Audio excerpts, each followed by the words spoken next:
I'm Amanda. And I'm Mel. And this is the Road Back Home podcast, where we share real conversations about midlife, sobriety, and sisterhood. Maybe I've mentioned it on here that I took the plunge into HRT, hormone replacement therapy. And when I say against doctor's advice, I think anybody who's on this, hormonal, any woman who's on this hormonal journey will know that at the moment, women's sexual health, which is, how Dr. Rachel Rubin puts it, and I love her. Do you follow her, Amanda? No. Oh, everyone, please, every woman who is dealing with any sort of hormonal fluctuation, please follow Dr. Rachel Rubin. It's Rubin on Instagram.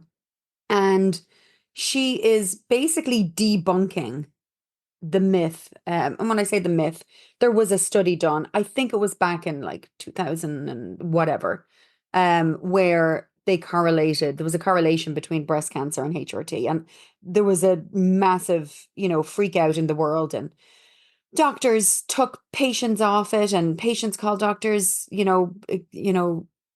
terrified that they were going to get breast cancer. And long story short, everyone was afraid to prescribe it. Women were afraid to take it. And,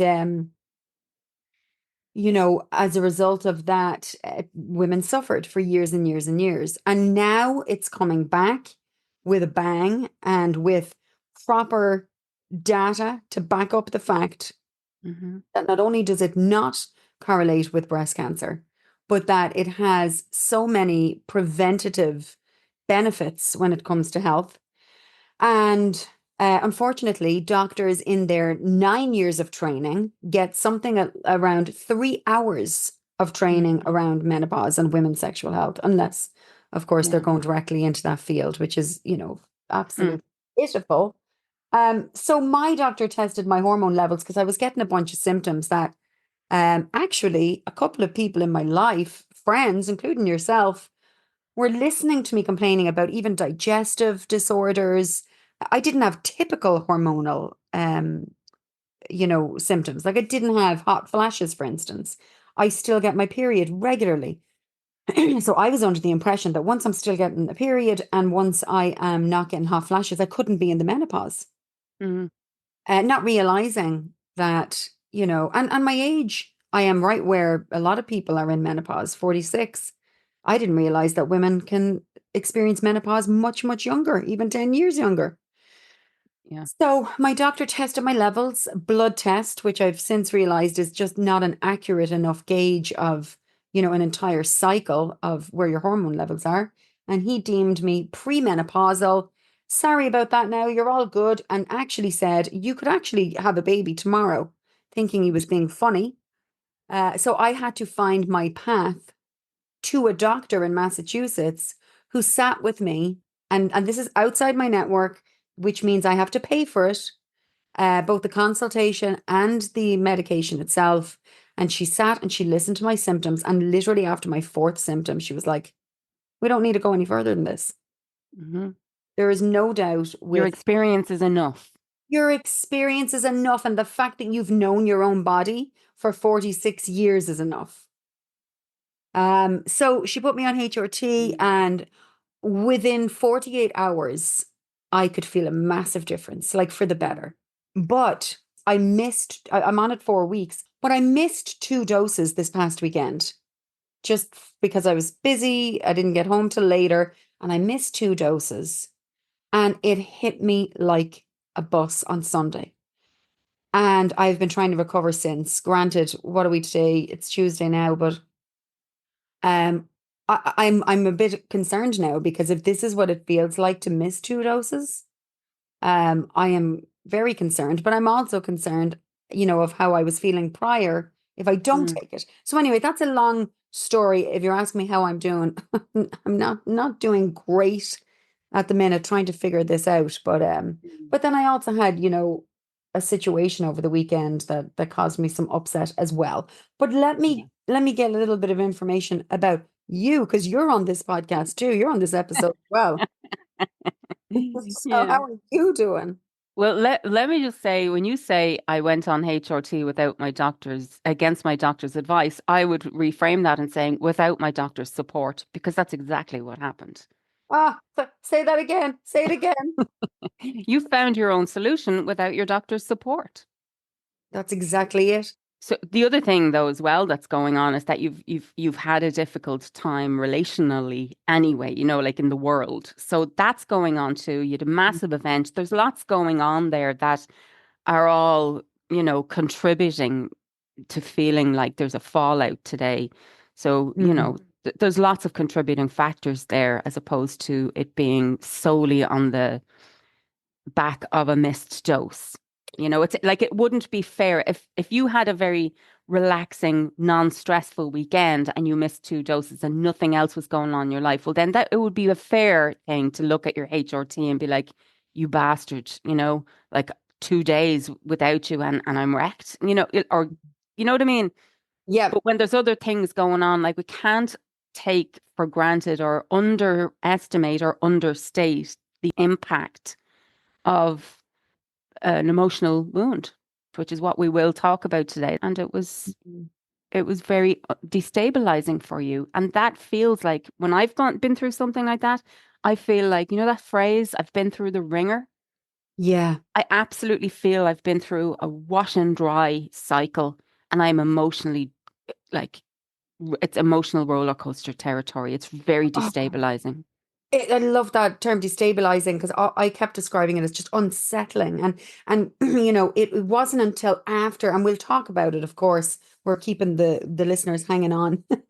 But it wasn't until after the situation, several hours afterwards, that I Mm-hmm. realized, Mm-hmm. after processing it, how unsettling what had happened actually was and how it had actually shook my core. Yes. And the symptoms that I've had since are a direct result. I'm sure of that more Yeah. so than the HRT. Yeah. I would like to discuss ways to shield myself, if Yeah. possible, from that kind of shit. You basically had small t trauma response is what happened to you this weekend. Oh, I did. I did. I even left adult, mode Yeah. and went into Yeah. scared child. Um, Absolutely. which is interesting, and I'd love to talk more about that. This is, by the way, I love when I bring these things to you, Amanda, I'm not just getting a subjective sister response. I'm also getting an objective trained response, and it's invaluable. So, Yeah. appreciate that. But yeah, it does feel like that you've been through something really tough emotionally, let's say. And then especially when you are dealing with other things in your life, such as like trying to get your hormonal system regulated or, on starting on a new medication or, dealing with some kind of depression or anxiety or something, some kind of thing that is destabilizing to your mood anyway, at the best Mhm. of times, even on a good day and then throw in a situation like this where there is a lack of support. And after you sent me voice messages, that was the defining feature was that, and it's interesting that we just identified that in terms of your doctor as well. It's like you did not go against your doctor's advice. Your doctor did not support you. And Yeah. so this is the same kind of a thing where it's very isolating and it's very alienating to not have support and to not be supported in a situation. That it just goes to show you the importance of support. And when we look at our relationships and when we look at our friendships and when we look at everything, we arrive, especially when we choose sobriety, we arrive at a point and say, you know what? The deal breaker now is the degree to which I feel supported in this relationship because that has to be mutual. So as you just said there's we can like look at the real life situation and then bring it into like I'll give language to it, Mhm. you know? And then what we also have is that we have like a process. There is a process that can be used to help you work through this. So do you want to give the situation and then I can help I will give it, and I'm going to, to protect everyone involved. I'm obviously mhm. going to make it, a little bit vague. However, I want to give you enough to work with. So basically, I had a situation where somebody in my life, their child did something that could have put him in danger while he was in my care. And as the adult responsible for his safety, could have had implications for me and my husband. And when I brought it to this person's attention, it was it wasn't like it was basically that she deflected responsibility and focused on how we, the parents, in her opinion, mishandled the situation. And then she proceeded to take a deep dive into judging both myself and Frank as parents. Yeah. So there was a rule, and that rule was broken. And then you, as a result of that, went to, because there was two kids involved here, and Yeah. you went to both parents, like both mothers, Hmm. and you said, Here's the thing that happened." And one mother said, "Oh yeah, that's not cool. Yeah. I'll have a word." Right? Yeah. How did that feel? Did it feel like she had your back as a mother, let's say, instead, it was like, "Oh yeah, I can totally see where you're coming from. That's not cool." Yes. Yeah. Okay. And the situation was dealt with, and there was no blaming or shaming happening on either end. Yes. Okay. And then the second mother, did you go to her? Did she come to you? So I had given the kids the opportunity to speak to their mothers about the situation rather than, basically I told them that I was going to speak to their mothers about it, which gave Okay. them the opportunity to speak to their mothers first, which they both did, Hmm. So you ended up defending yourself against his version of events. basically. Yeah. Okay. All right.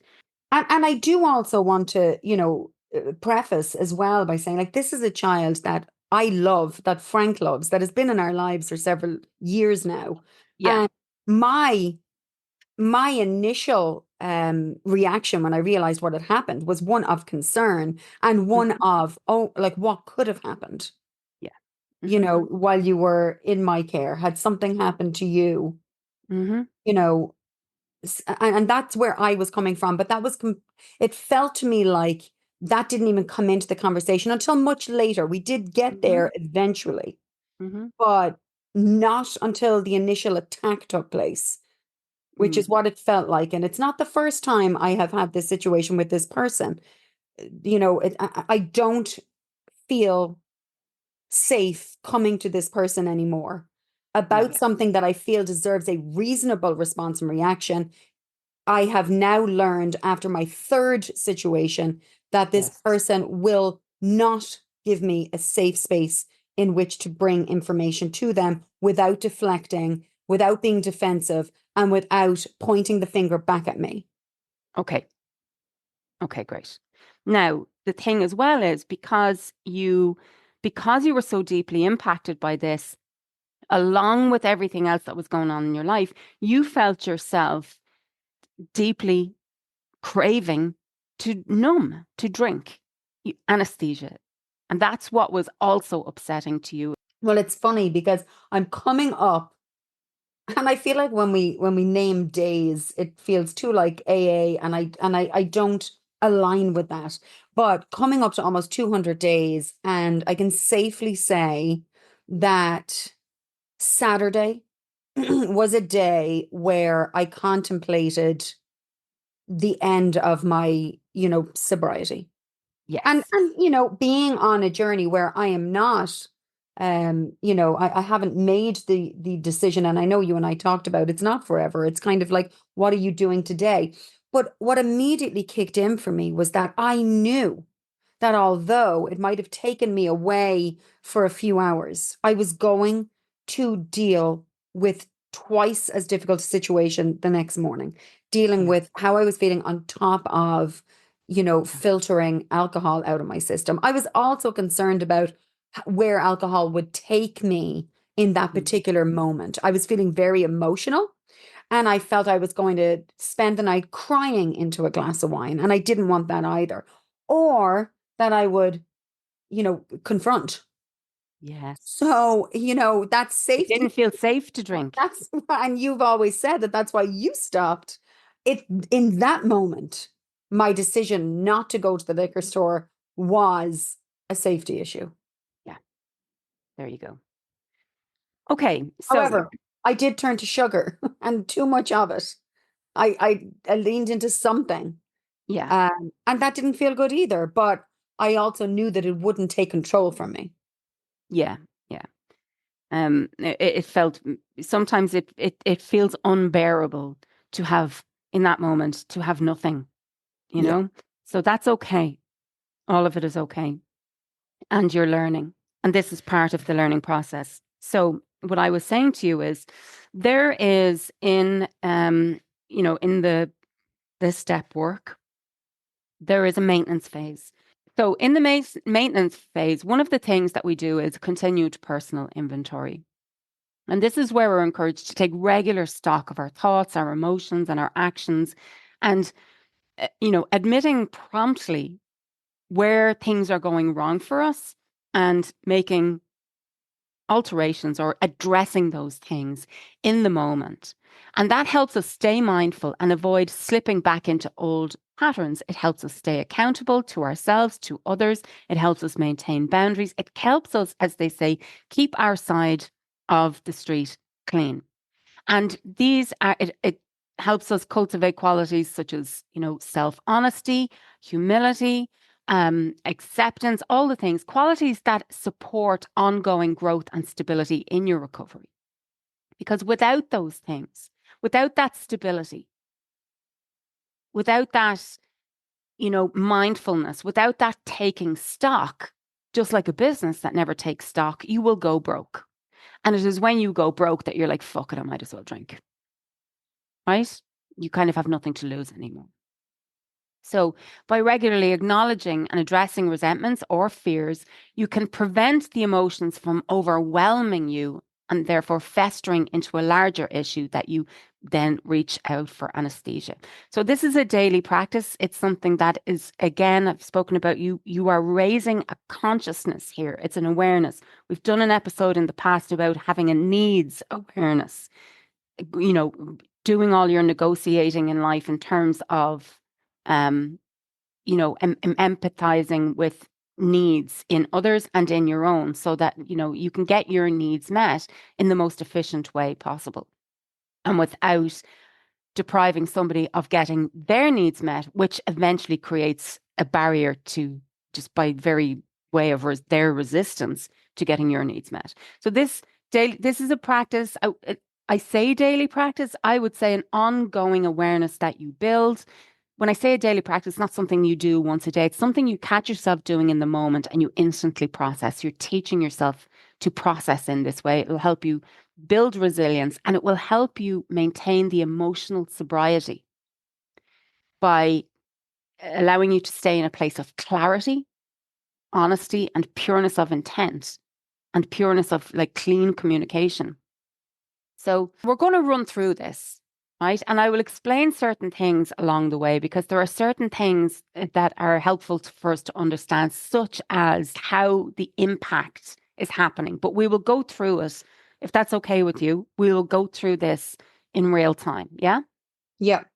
And for listeners who would be interested in this, I am definitely going to put together a resource for you that you can download. So make sure that you subscribe. You don't have this is a free subscription. Think of it like a newsletter. Subscribe via the Substack platform. And then in our welcome email, there will be a link to tools because now this is the second tool that we're preparing for you that you can download and that will come with a worksheet and information on how to use it.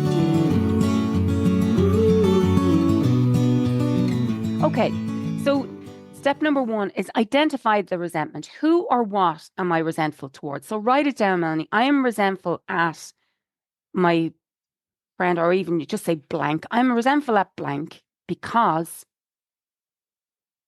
and tell me what that answer is. You keep it very, very simple. You don't go into story here. She judged my parenting. That's exactly what I wrote. Okay, cool. So I'm resentful at blank because she judged my parenting. Yeah? Yep. Okay. So that's now we know what we're dealing with. So now we need to do the work of understanding exactly how this is impacting you in terms of your instincts, right? And your instincts are um like And yeah, go on. should I just keep this for me because Frank was judged here too? So am I just focusing on myself? Only on yourself. Yeah, you can Okay. only do this work for yourself because it's you that has the um Because naturally I felt defensive, for Frank, in this. And I'm still blindsided as to how, even this came into, the situation as a response or a reaction, but I'm sure we'll get there. yeah. So let's just explain in order for us to get to this, understanding how this impacted you, we need to understand instincts. So what an instinct is it is a primal need that drives your behavior. So you have three. Now I'm taking the three instincts that I'm addressing here kind of come from some training I did through the Enneagram, right? The Enneagram is a personality model and they talk about instincts. So there are three instincts. Now the formal names for these instincts are self-preservation, social instinct. So you have a self-preservation instinct, you have a social instinct, and then you have a one-on-one instinct, right? Now I'm going to break them down into even easier terms: safety, belonging, and then connection. So, the first instinct, when we are understanding, we have to run through these instincts. So, how did this impact me? Like, why did I have such a big internal response here? Like, so under the self preservation or safety instinct, the core need is safety, security, survival, right? So, this instinct is it's in charge not just of our physical safety, but also how we ensure our personal well-being, both mentally and emotionally. So that is your first instinct. So from a safety point of view, here's a question that you can ask. Am I feeling unsafe or threatened in my basic needs or security? Mm. Right? So in relation to, I'm resentful at my person because she judged my parenting. Does it threaten your security? It wasn't necessarily the language in the conversation that was threatening me. Um, it She can get angry in a way that is almost covered up with a smile. It can feel very passive aggressive, but it also feels maniacal. Okay. Is that too big a word to use? And I'm not Well, here I to tell you what, it's like, I'm not here to criticize the woman. Like, no. I I'll tell you what let me tell you what I hear when you say yeah, that. because but I do want to say, like, I have a love and a deep empathy. This woman has been through a lot, but I also cannot use that anymore as an excuse for how she interacts with me when it comes to confrontation. Yeah, it's not a pass. It's not a pass. Yeah. Nobody's hardship is a pass for not having, respectful communication with you and boundaries and just respect, in fact. So when you say maniacal, what I hear there is it's like language when it comes to language models, 10% of communication is happening in words. 90%, somewhere around that. It could be 70-30, but it doesn't matter for the purpose of this conversation. The vast majority of communication is happening in body language. So if you turn mute on a person, you're getting, and you remove the audio, and you might think you know what they're saying. But once you unmute them and you hear what they're saying, you're like, hold on, that doesn't match up at all with Oh what my, I'm reading. so that is exactly it. Now, I will also Yeah. say we were in a field surrounded by children, and there is a sense Mm. of, you know how I've always hated clowns, and I've hated that smile on a clown's face, and then the darkness that's behind that. It literally turns me into a scared child, Okay. All and right. I end up resenting myself for reacting, Mhm. in a scared way. Mm. Okay. So you're allowed to have that experience, as in you're allowed to believe yourself when you say this person does not feel like a safe person, and we don't need to analyze it. You are allowed to believe yourself when you say audio and picture are not matching. Mm-hmm. And it doesn't matter why, I just don't like this, right? So in terms of self-preservation, she does not feel like a safe person. It also sounds like, if it was a chaotic environment, when like you see it all the time, like when people bring up something that requires time and space and care and attention, they bring it up at inopportune moments. That can Mm-hmm. be opportunistic, right? So you're allowed to draw upon all of that information to say, you know what, this instinct, my safety instinct, all of the flags, this is not safe. So now you know that it is impacting you on the level of that fundamental bar of safety. Mm. Okay.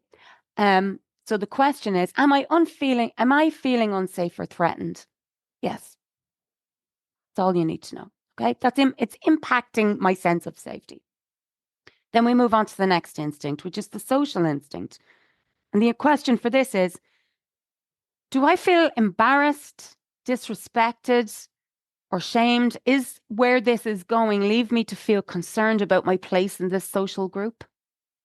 I was absolutely, and I hope you can help me find a word, but I'm going to use shamed because she took it upon herself to tell me something that and I don't know if this was a summation, if this is something my son shared, if this is something my son shared with her son, and she heard from her own son through my son. And it felt like an audacity, is how I put it. Told me something about a feeling my son has toward me that she deemed unproductive. Yeah. Okay. She also went as far as to share another one that my son felt about my husband, his father. There was no room, there was no invitation in the conversation for any of that. Yeah. And for her to do it in that environment Mm-hmm. did not feel safe, did not feel supportive. Yeah. I literally could feel every inch of the field, the huge field between us. I felt like I Yeah. was falling through fucking space. Okay. So that's your self-preservation instinct literally on fire, right? So that is more not safe. Did you feel embarrassed? Did you feel alienated? Did you feel that there was a lack of respect? Did you feel, you know, in other words, this idea of, the shaming is basically, the finger pointing out the ways in which you are wrong, right? So this Mm-hmm. kind of like element of blame. Now, you're like, help me find a word. I would call that weaponizing Yeah, confidential information, right? absolutely. Ways in which, like, it doesn't matter. Like, even if kids confided in somebody and they confided in the adult, it's still confidential information. Like that information is very sensitive information and not something to be weaponized. And so that is the equivalent in my image bank of a monkey throwing shit. And what was interesting, a juxtaposition in the whole thing was that she was very much focused on trust. Yet Yeah. she broke trust if what she is telling me Yeah. is an actual thing that was Mm. confided in her, which I don't believe it was. I believe it was Okay. a summarization.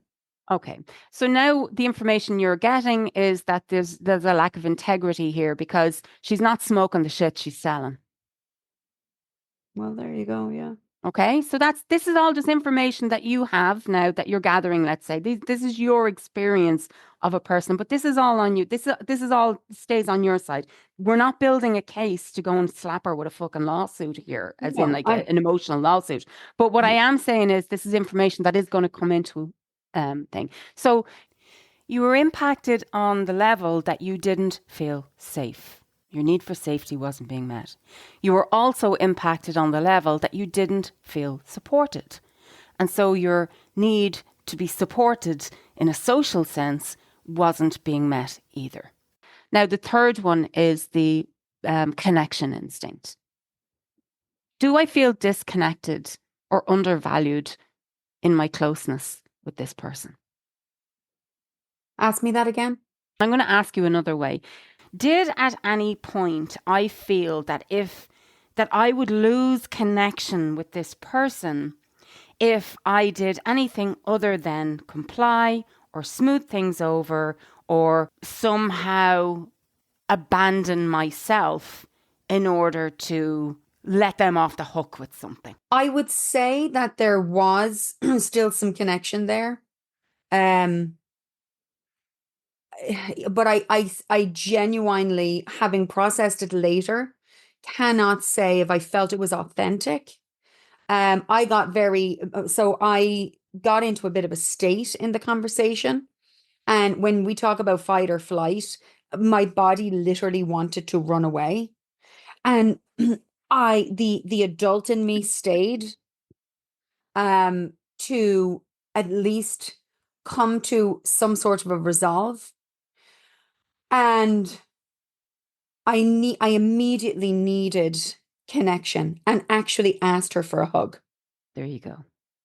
I asked for a hug and I broke down. I started crying. Okay. And I knew it was the child. I'm getting emotional just thinking about it now. Yeah.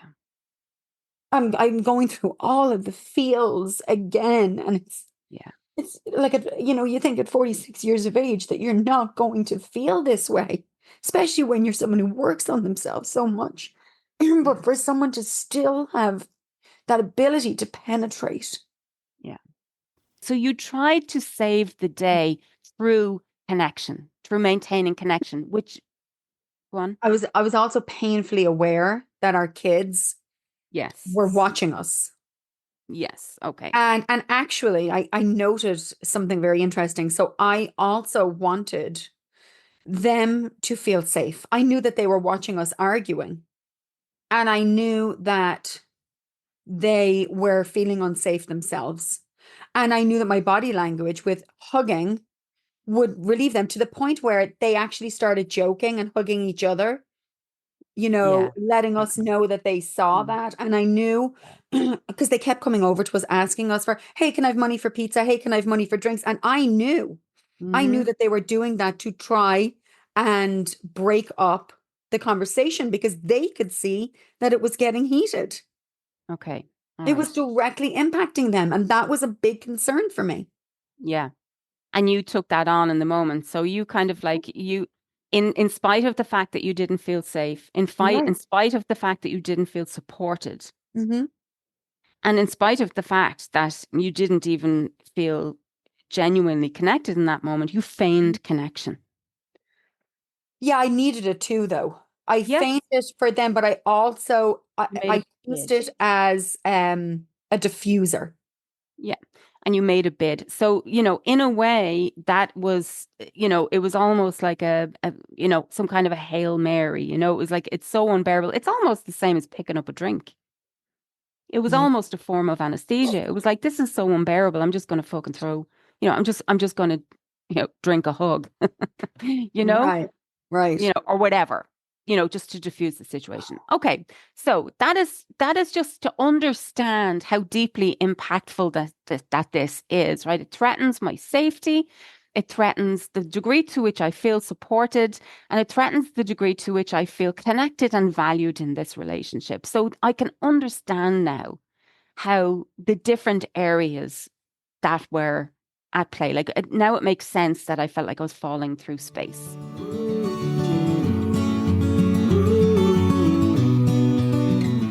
Here's step 3 is okay. So, like I said, this is not us building a case that we're going to bring back and be like, these are all the ways that blah, blah, blah. This is all you on your side of the street. So there are 4 areas, right? What we have to look at. We have to look at honesty. We have to look at selfishness, essentially, the self-seeking, and I'll explain all of these, and also fear. So we have to look at the roles that these things were playing. So what was my part in this? And this helps us take responsibility. Like, in other words, what did was I at any point avoiding the truth or my real feelings at any point that led up to Oh, this? that led up to this? Yeah, like what was my role here in terms of like Mm. avoiding my truth or my real feelings? And I'm going to give you more concrete examples now. I just have See, to. I, and I don't know, and this may be something that's useful or not. I feel like I robbed this woman of an opportunity. And sometimes, knowing the reaction I got this time, maybe not. A year and a half ago, this same kid, along with my son, broke the same rule at my house. And I decided not to tell his parents. I decided to make it a lesson to be learned without involving his parents, because he asked me, would I consider not telling them? He didn't want to get into trouble. And I figured, you know what? Um, I'm going to give this kid the benefit of the doubt, and I'm not going to tell his parents. And I didn't.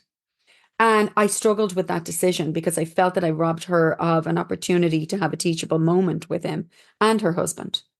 And then, of course, a long time after that, when I was just, thinking about general things, I felt that that was the right decision. It's a hard thing to explain, but it's like Mhm. I gave them the opportunity not to have to go through this, and maybe it was an argument, maybe it was disciplinary action, maybe they would have, I don't know, whatever it might have been. Um, but I do feel that by not divulging that, um, it was a missed opportunity for her as a mother, but seeing how she reacted to this situation, it doesn't feel like it would have been a teachable moment. But she also isn't aware of the fact that this is the second time that her kid has done Mhm. this. Okay, all right. So just to kind of speed things up as well, what Yeah. I'm going to do here is when we ask, like, was I avoiding the truth or my real feelings? Where was I being dishonest in this whole scenario? And Mm. I'm going to offer you and Yeah. suggest that you have not been honest with yourself, first of all, that you do not like being around this woman. I find her difficult to be around. Yeah. You don't like being around her. And that is the truth. And you keep putting that aside because our kids are in a thing together or she's had a hard time lately. You keep sweeping over the truth. And the truth is, and it'll fuck you up every single time. The truth is, I do not like being around this woman.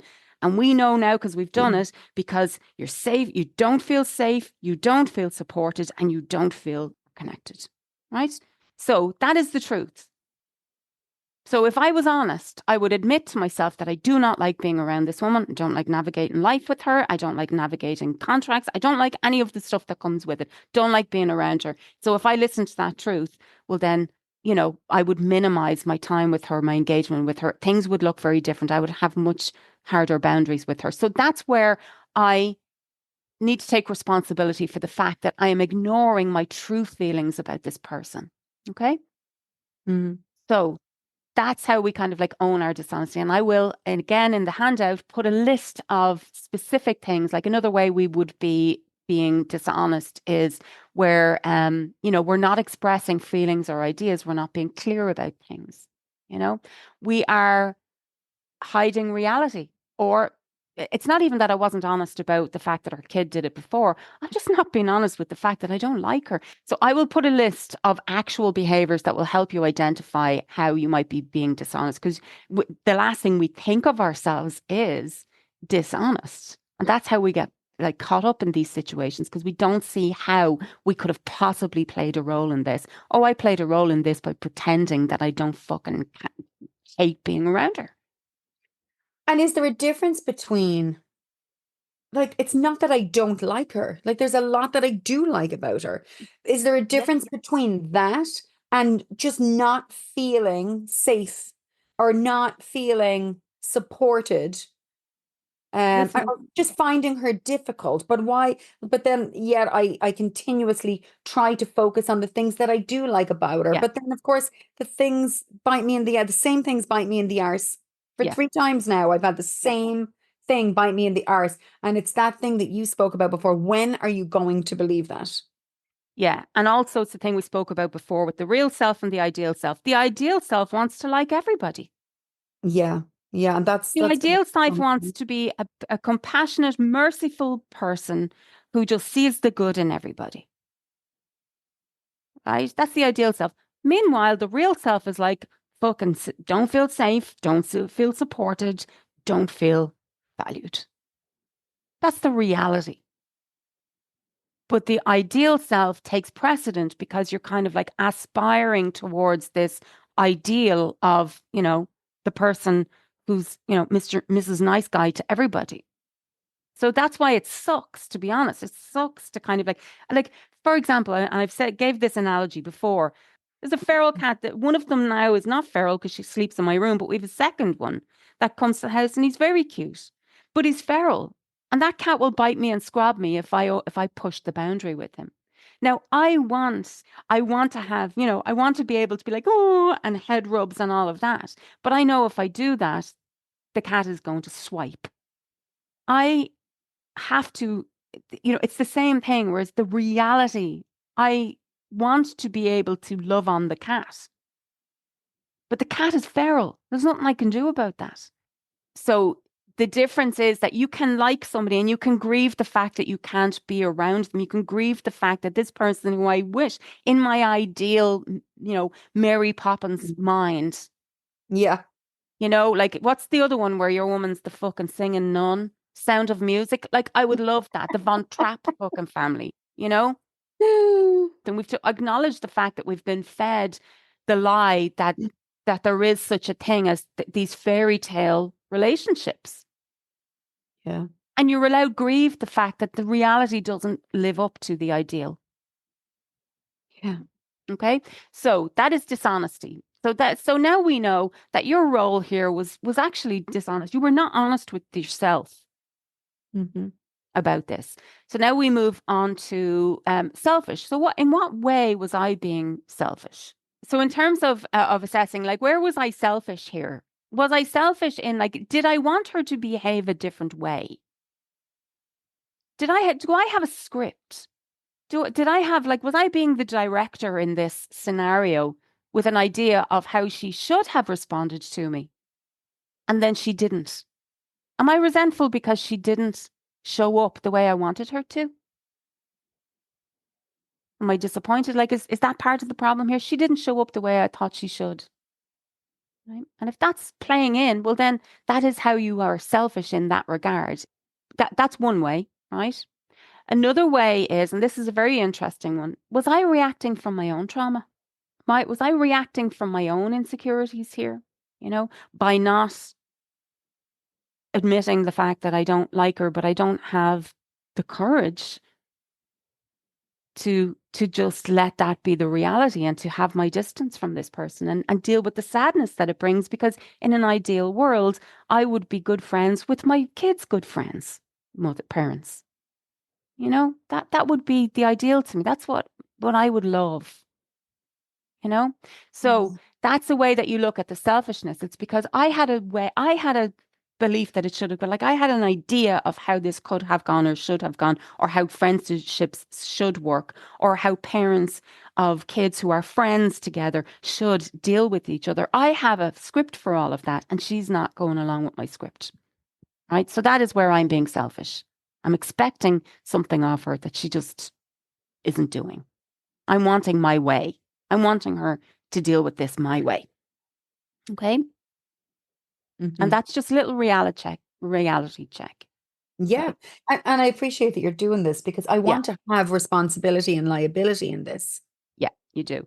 Another way that we can be selfish in these situations is trying to control how people think of me or how I'm being perceived, wanting them to see me as good, wanting to be liked, you know? So is you like taking on responsibility and sparing her from what you have decided to be a burden, given that she's been going through a hard time. I'll take all of this on, you know, and hopefully you'll see me as a good person. You will see that I have done something in your favor. Oh, I've reminded her of it once or twice, and I'm not proud of the fact that I have, but sometimes it feels like um her mistreatment of me in these moments of confrontation um brings me to remind her. It's Yes. almost, to remind So her. It goes back to the parenting thing. When our kids do something wrong, I have done this for you. I bought you that laptop. I bought you there we these go. clothes. I put food on your table. And I have done that maybe once with her where I've reminded her how I swooped in to Yeah. support when so many others didn't. And of course she comes back with, of course I know that. And Yeah. then I feel bad for even saying that because I don't do these things for any other reason other No. than to literally make someone feel held and Mm. supported. So this is you having given someone a pass, and now you feel like I should get a pass too. Maybe. Yeah, Okay. maybe. So that is kind of like because, so that's where we have to be very careful with giving people passes because when they don't give us the pass, then we are like, you dirty bitch. And then we end up wanting to drink over it. So that's why we have to be excruciatingly honest here. And so, oh, I see how I was being selfish in this thing because I was building up brownie points, hoping I could cash them in for situations like this. Not realizing that I would have to, Amanda, because No. again, I don't know this person a very long time. And Yes. already in the short space of time that I know this person, I Yeah. have had more situations than I've Mhm. had with people I've known for 30 years. This Yeah. comes into dishonesty again. You're not taking that into account here. You're also, the selfishness is like, I'm wanting her to be like, I'm wanting this relationship to be a certain way. Like, I'm really invested in that. And that is where I am being selfish in that, in this situation. That's where I am looking out from, Yeah. like, I'm trying to drive the bus here. So I'm also Yeah. conscious of our son's connection. And Yeah. I selfishly want to make that easy on myself. There you go. Okay. So that's where you're like, oh, I see what I'm doing here now. I'm being selfish in that I'm trying to make this easy for me. Instead of like, if your sons are going to be in a relationship for the long time, well, then that's why you need better boundaries in this relationship because boundaries exist to protect relationships. Yeah. Okay, so now we know some of the ways that you are being selfish. Now some of the ways that you are being dishonest. Self-seeking is an interesting one, right? Because self-seeking it's like this one I do all the time. So I am seeking myself in you. This is almost like where am I waiting around for this person to validate me, right?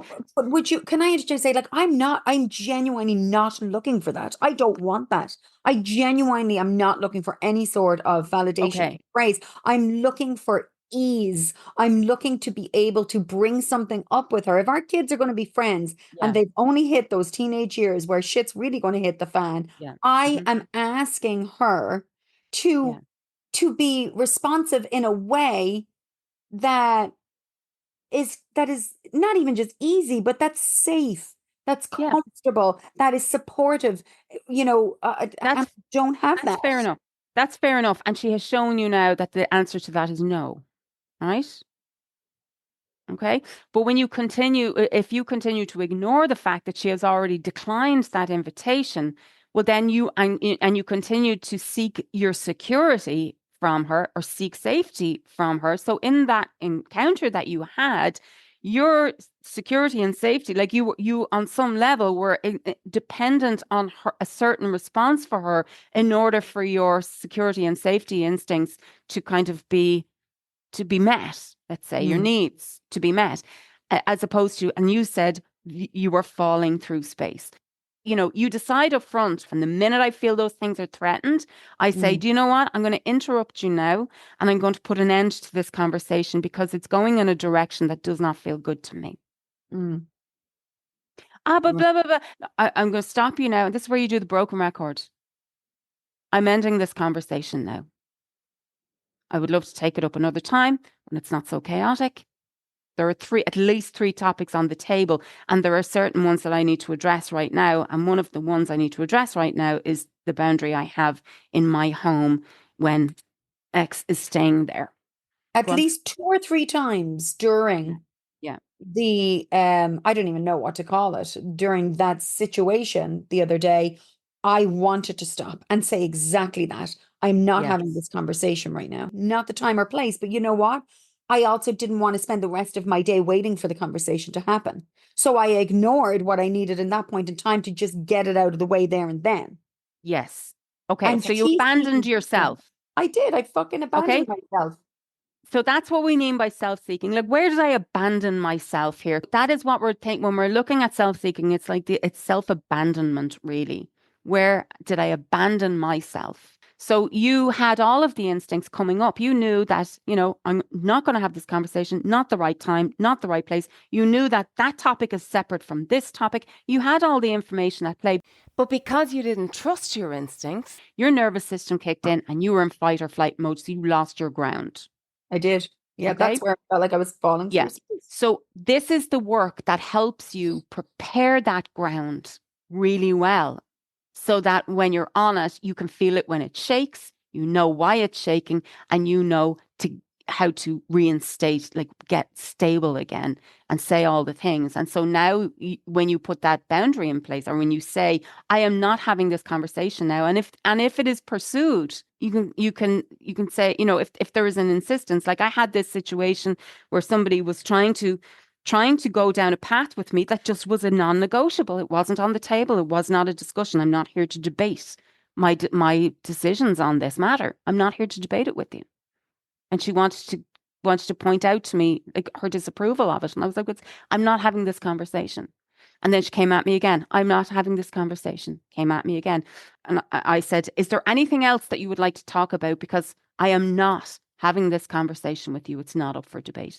And when she came at me again, I say, okay, so if there is nothing else that we're going to talk about, I'm going to hang up the phone. That's when I start moving into action mode, as in like I have now clearly fired 3 shots in the air to say, I am not having this conversation, not having this conversation, not having this conversation. And I've made you aware that I'm willing to talk about other things that are not this conversation. So they are your choices. And at Is that there point, something else you would like to talk about? And if not, this mm, conversation is over and I'm going to hang up the phone. And then I get more protest. And then it's up to me to say, okay, I'm ending this conversation now. I'm going to hang up the phone. I'm not waiting for her to come around to my point of view. no. It's literally I'm directing traffic in that moment. No, I'm letting you know what's happening. I'm not looking for permission. I'm not looking for approval. I'm not looking for acceptance. I'm not looking for any of those things. I'm letting you know what's okay and what's not. And how I will proceed depending on what you choose.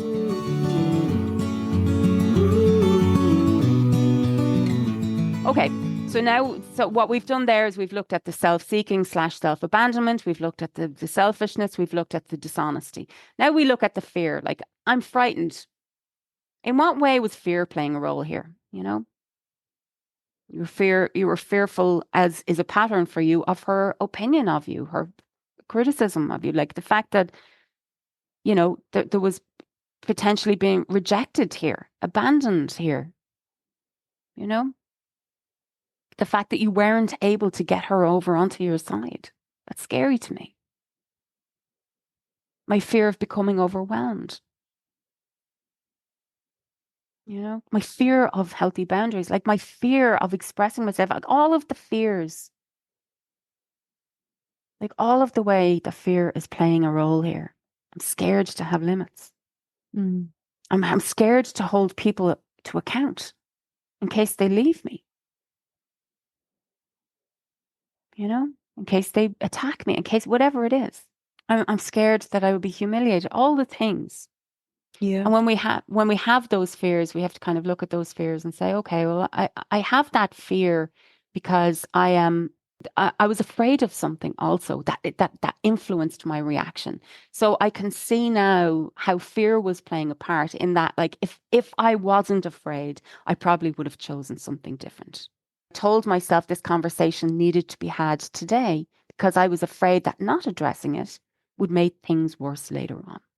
So I avoided setting the not now boundary. And I could have done it from the very beginning because her opening sentence to me was, Yes. we should discuss at some point what happened at your house last night. That was the first sentence. And I could have said, we should, not here, not now. Mm-hmm.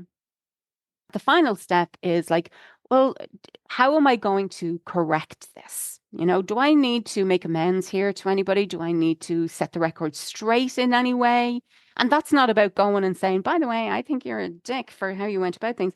But it might be, going back to the Lisa Nichols video on boundaries where she approaches somebody and says, do you know what? I owe you an apology because Mm. I made you think that it was okay to speak to me the way you did when it wasn't okay. And I wasn't honest about that. And I apologize because that is me not communicating clearly about where my boundaries are. Yeah. Yeah, and that's something I really struggled with this weekend was, misleading her with the hug at the end into believing that it was okay. But now you don't have to go back and do that. Sometimes it can be just like, you know what, like my situation with the time I was fat shamed by my friend, I was like, you know what, I'm not going to go back and say, I owe you an apology because I've never really been clear with you to say that I'm not cool with you fat shaming me. Yeah. And you didn't know that. I was just like, whatever, good luck. Because we don't have to actually deal with it again. My amends is in that moment is to like, I'm just never going to give him that access to me Access. again. Yeah.